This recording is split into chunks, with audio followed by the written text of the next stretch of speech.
Question number 8 है match the substance given in A column A with their uses given in column. भाई matching करनी है substance की, ठीक है, कॉलम ए से कॉलम बी की तरफ। ठीक है भाई, देखो गोल्ड जो है उसके हम क्या बनाते हैं, गोल्ड से हम क्या बनाते हैं, ज्वेलरी। ठीक, ओके। अब मरकरी है बेटा, उसका यूज किस में करते हैं, थर्मामीटर में। दोनों है समझ भाई।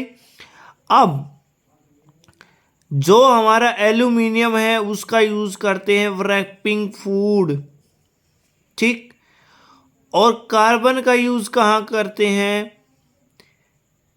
हाँ भाई बताओ, कॉपर का यूज इलेक्ट्रिक वायर के अंदर। ठीक, और आयरन भाई मशीनरी के अंदर, और कार्बन एज ए फ्यूल के रूप में यूज करते हैं। ठीक भाई। Now question number 9, what happen when a part dilute sulphuric acid is poured on a copper plate. Answer है no reaction occur when dilute sulphuric acid is poured on a copper plate. However, when concentrated sulfuric acid is poured on a copper plate, hydrogen gas evolve along with the formation of blue colored copper sulfate crystal। भाई dilute sulphuric acid के साथ कोई reaction नहीं करेगी, लेकिन जैसे ही वो reaction करेगा किसके साथ, कंसंट्रेटेड सल्फ्यूरिक एसिड के साथ, ठीक है, और हाइड्रोजन गैस निकालेगा, हाइड्रोजन गैस इवोल्व करेगा along with the formation of किसके भाई, blue colour copper sulphate crystal के साथ। ठीक है, खाली डाइल्यूट सल्फ्यूरिक एसिड के साथ रिएक्शन नहीं करेगा, लेकिन कंसंट्रेटेड सल्फ्यूरिक एसिड के साथ रिएक्शन करेगा और हाइड्रोजन गैस है इवोल्व करेगा with the blue coloured copper sulphate crystal के फॉर्मेशन के साथ। ठीक है, बी पार्ट है हमारा कि आयरन नेल्स हैं वो प्लेस किए गए हैं कॉपर सल्फेट सॉल्यूशन में। तो right word equation of the reaction involve. देखिए भाई, आयरन की जो नेल है वो इवोल्व प्लेस की गई है कॉपर सल्फेट सॉल्यूशन में, तो आयरन है वो ज़्यादा रिएक्टिव है कॉपर सल्फेट की कॉपर की कंपैरिजन में। तो आयरन है कॉपर को डिस्प्लेस कर देगा और बना देगा आयरन सल्फेट, और कॉपर को कर देगा डिस्प्लेस। तो ये हमारी है एक डिस्प्लेसमेंट रिएक्शन भी है। ठीक है, और इसका है बेटा, इसकी हमारी क्या वर्ड इक्वेशन है, वो क्या है देखो एक बार भाई। इसकी वर्ड इक्वेशन है कि आयरन को कॉपर सल्फेट के साथ ट्रीट करेंगे तो कॉपर पर डिस्प्लेस हो जाएगा और आयरन सल्फेट बना देगा। ठीक है भाई। अब है question number 10, Saloni took a piece of burning charcoal and collect the gas involve in a test tube. भाई सलोनी ने एक पीस लिया बर्निंग चारकोल का और कोलेक्ट कर ली जो उसमें गैस इवॉल्व हुई है उसको टेस्ट ट्यूब के अंदर। तो ए पार्ट में क्या क्वेश्चन पूछा है कि how will you see find the nature of the gas. भाई हम कैसे पता लगाए उसकी वो जो गैस है उसका नेचर क्या है। देखो भाई सीधी सिंपल है ये कि टेस्ट ट्यूब जिसमें कंटेनिंग की गई है गैस उसके अंदर फ्यू ड्रॉप्स वाटर की डाल दो।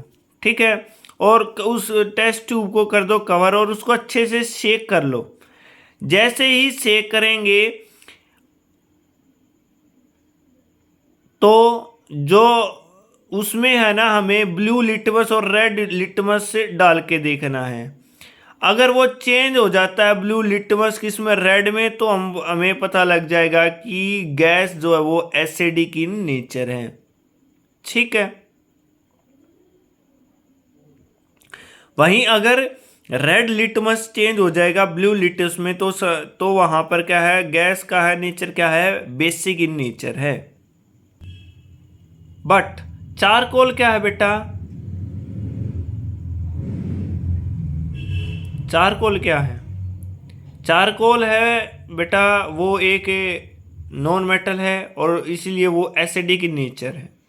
ठीक।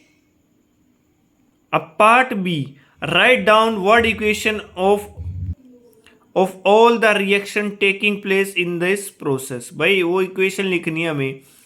देखो भाई, कार्बन फ्रॉम चारकोल, भाई कार्बन कहाँ से मिलेगा? चारकोल से। और ऑक्सीजन को ट्रीट हम करेंगे तो कार्बन डाइऑक्साइड गैस निकाल देगा। ये हमारी क्या है? Word equation. जो गैस इवोल्व होगी is collected in a test tube and water उसमें ऐड करेंगे। और कार्बन डाइऑक्साइड गैस इवोल्व हुई, उसके अंदर वाटर ऐड कर दिया तो हमने क्या बना दिया? ये आगे हमने इक्वेशन बना दी, जो कि हमारा क्या है? एसिडिक इन नेचर है। ठीक है। Now question number 11।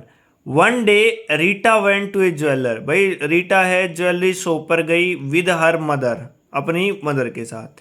And her mother gave a old gold jewellery to the goldsmith to polish. भाई पुरानी ज्वेलरी दे दी गोल्ड स्मिथ सुनार को पॉलिश करने के लिए।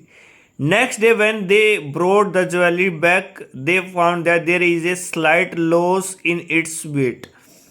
भाई अगले दिन जब वे अपनी ज्वेलरी को लेने गए तो उन्होंने पाया कि उसका कुछ वेट कम हो गया है।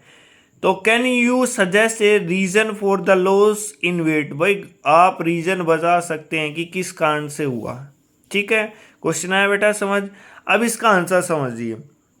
देखो भाई, जो गोल्ड की ज्वेलरी है उसको डिप किया जाता है इनटू एक एसिडिक सॉल्यूशन में जिसका नाम है एक्वारेजिया, जो कि क्या है कि मिक्सचर है hydrochloric acid and nitric acid का। For polishing on dipping the gold jewellery in the acidic solution. भाई जैसे ही पॉलिशिंग करने के लिए डिप करेंगे गोल्ड की ज्वेलरी को उस एसिडिक सॉल्यूशन में, जो आउटर लेयर है गोल्ड की वो डिसॉल्व होगी एंड द इनर है शाइनी लेयर अपीयर्स।